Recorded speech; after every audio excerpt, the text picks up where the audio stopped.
Hi everybody, welcome. I'm Kathleen and this is Kathleen's Trodden Trail. It has been just a bit. I went back and looked at my last video and realized that I had not videoed since April the 10th. So Easter wasn't even here, and Easter seems like it was eons ago. Anyway, I'm back. Today is Tuesday, June the 4th, and I have a whole 2 months worth of things to show you. I won't show you every little single thing that I've done in the last 2 months, but I'll try to show you a few things. If you recall, I can only do 15-minute videos, so I may do 3 or 4 15-minute videos today. So life's just been crazy, and I don't know why. I think it is the fact that this year was kind of a new normal for us, for having kids for the first time, being empty nesters, having all of our kids off, one completely off and married, and 2 away at college this year. And so Maddie finished her freshman year, Ryan finished his sophomore year of college, and then of course Caitlin's still in Chicago, just doing great. So May was the month of, they'd been gone all year, and now in May they came home. And so Ryan came home the middle of May, and we sort of had the logistics of getting him home and getting his stuff into storage. Now he had to do most of that. It's not like, he's in Virginia, so it's not like we can help. But it was just, paying for storage and kind of the logistics of picking him up at the airport and getting him home, and then the things he needed to do the first week that he was home. And we needed to get him a new car, and we needed to sell the old car that he had been driving, and there was a lot involved with that. And then more so for Maddie, because she is only 3 hours away in South Dakota.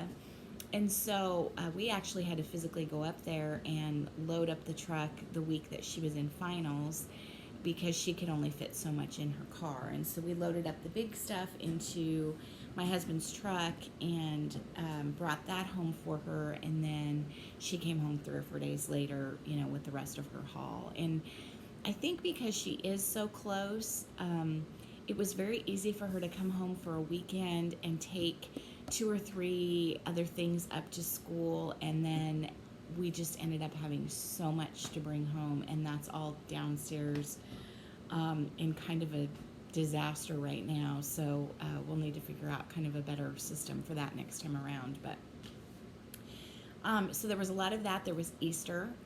Before Easter, Caitlin came to visit, and we spent 5 days here.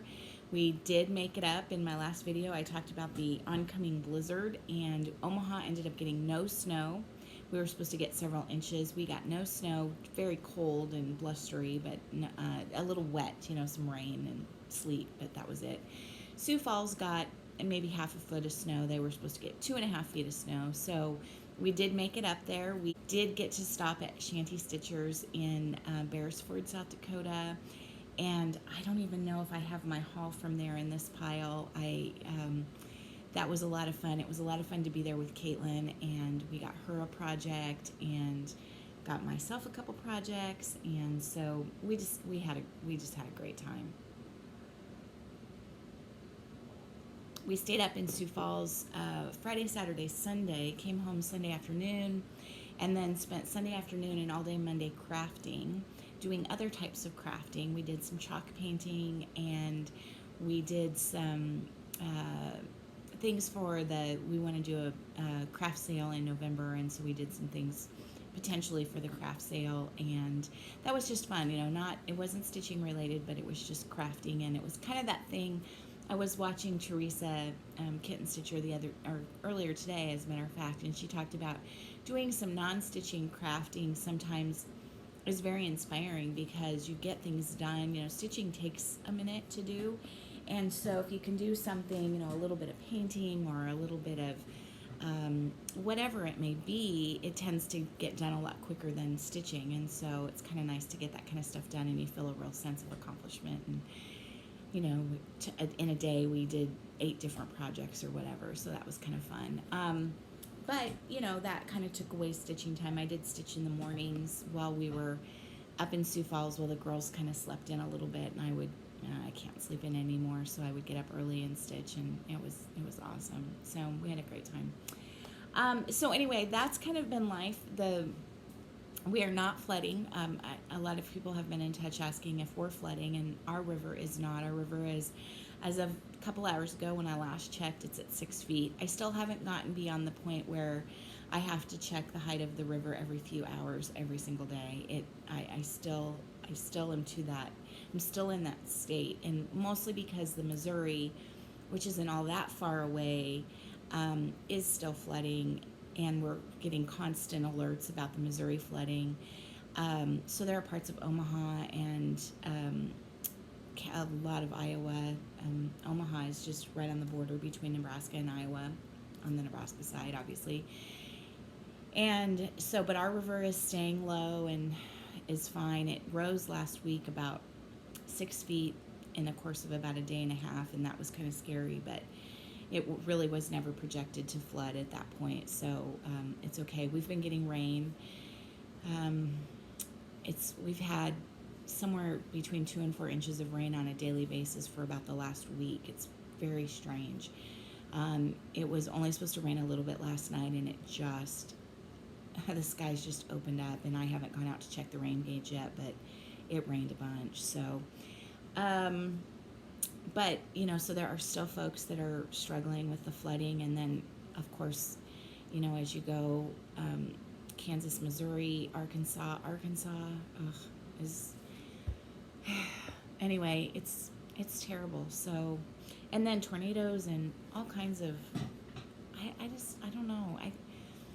I know that weather is cyclical, and a big part of my job that I do with natural gas is predicting the weather so that I can predict natural gas loads and predict what people are going to use in natural gas. And so I spend a lot of time looking at weather, and I do know that some years are just bad. I mean, some years are just colder, some years are hotter, some years are colder in the winter and hotter in the summer. Some years are very mild, and we seem to kind of freak out as humans. I think it's just human nature.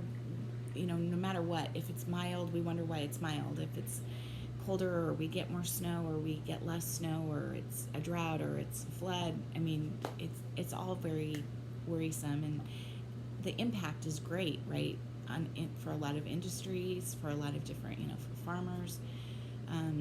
So I think it just kind of makes people nervous, and it's just kind of a scary thing. So, but we're not flooding. We're in good shape. We still have sand. We still do not have a permit. It was going to be $2,000 to obtain just the permit to move the sand for our community, and then we would have had to pay our own way to move it. And so the decision has been made at this point, at least, just to leave the sand as it is, and we'll just do what we have. I don't know. We'll just deal with it, I guess. In my last video, I talked about trying to find out if we were going to be able to plant a garden. That when we flooded, the water was very toxic because of all the chemicals that had been spilled in the water and other things, and that they were kind of between the Army Corps of Engineers and the National Weather Service and the Nebraska Extension Office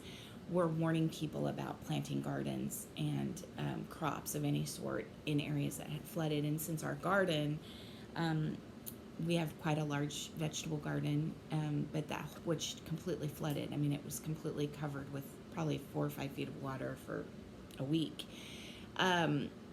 The Nebraska Extension Office gave us some very good information and said do not plant for 120 days, which would have put us, from the time of the flood, which would have put us into July, and that's too late to plant here in Nebraska.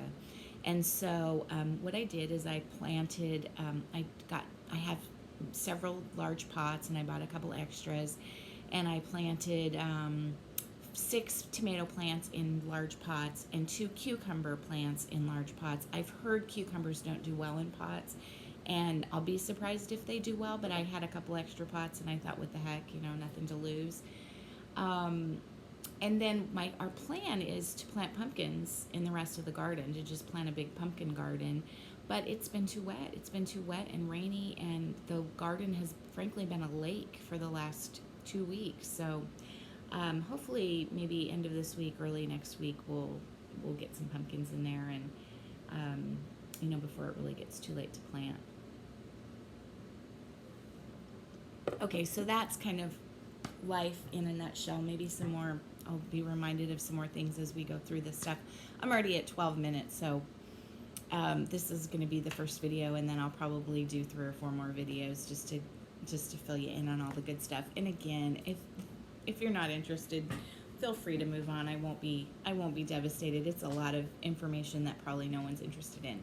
The big thing I have, though, is a big piece of show and tell. So back in probably December, Jen, my sweet friend Jen Reagan from Jen's Stitching Niche, talked about doing, she was going to do one, you know, medium-sized to larger-size Brenda Gervais pattern every month, and she would do a stitch along with anyone who was interested. And she knew in December that in January it would be the brick house sampler, and then in February it was, oh, I can't remember what it was for February. But so I jumped on the bandwagon with Jen and ordered the brick house sampler and all of the flosses and got some fabric and stitched it. And it took me just under a month to stitch. I think I started it,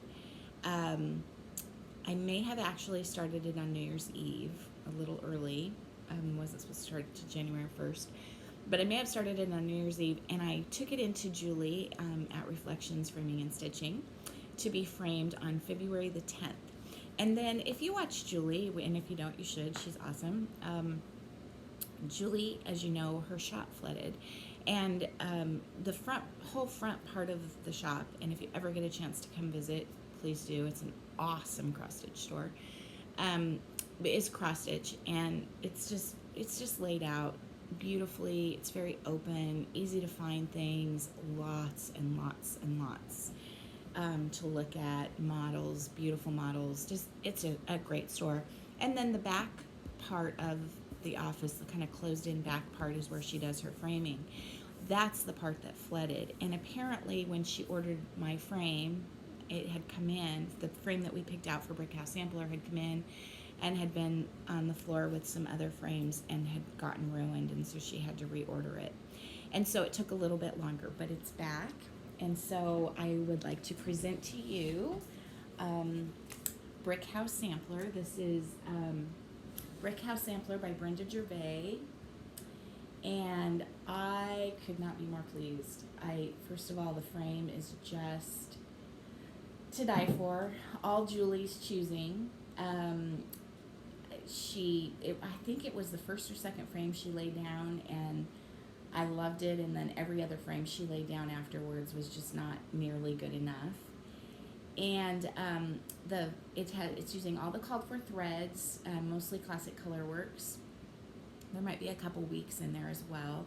And then the fabric is actually Ada, hand dyed by Teresa Vinette, Kitten Stitcher. And so that's a piece of her fabric that I just thought was so cool, because it's half of it is darker, as you can see, half of it is really modelly over here, and half of it is lighter over here. And I love that because I think it looks old and maybe stained a little bit, or I don't know, but I absolutely love this. It's by no means perfect. There are several mistakes in it, but I couldn't be more thrilled with it. I absolutely love it. And I would really like, I have quite a bit of wall space in our front family room, and I would really like to just fill that up with samplers like this. So, Brick House Sampler. Very, very, very pleased with that. So, okay, I'm gonna pause the video here and go on to the next one.